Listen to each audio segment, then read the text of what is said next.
करो की मां से जूझ रहा है बार उद्योग। अमरावती से सरकार को अल्टीमेटम।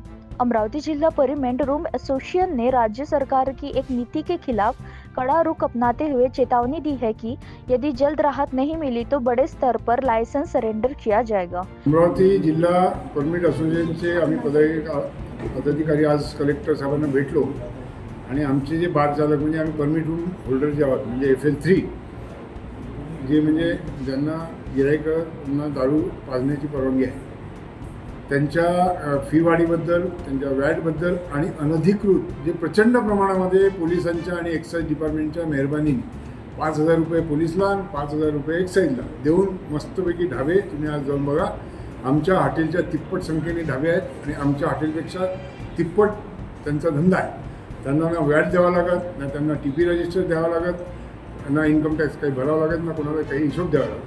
मुख्यमंत्री और राज्य उत्पादन शुल्क विभाग को भेजे गए ज्ञापन की उद्योग की गंभीर स्थिति उजागर की गई है। मुख्य मुद्दे क्या है? एसोसिएशन का कहना है कि शराब पर बढ़ाया गया VAT, महंगा लाइसेंस शुल्क और सख्त नियमों के बार व्यवसाय को घाटे में ढकेल दिया है। VAT की कटौती या समाप्ति की मांग, लाइसेंस शुल्क को जनसंख्या की बजाय व्यवसाय क्षमता से जोड़ने की मांग, बिना लाइसेंस चल रहे ढाबों और होटल पर सख्त कार्रवाई की मांग, गिरते कारोबार, बढ़ता अवैध नेटवर्क। ज्ञापन के अनुसार लाइसेंस धारक बार में ग्राहकों की संख्या तेजी से घट रही है, जबकि अवैध रूप से शराब परोसने वाले ढाबों और छोटे प्रतिष्ठानों का नेटवर्क बढ़ रहा है।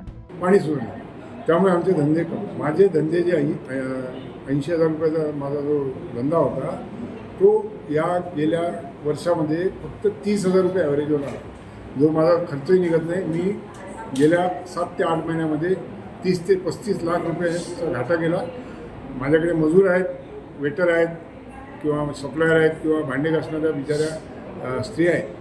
त्यांच्या सर्वांच्या पोटाकडे बघून मी माझ्या पोटाला चिमटा काढून मी हे सहन केलं, पण ह्याच्यापुढे मी करणार नाही. त्यामुळे माझे बार मी दोन्ही बंद करणार आहे.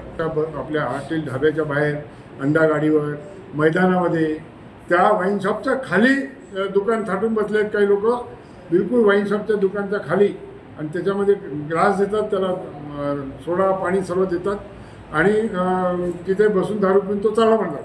आम्ही हे किती वेळा निदर्शनास आणलं, पण त्याची काही सुनवाई नाही.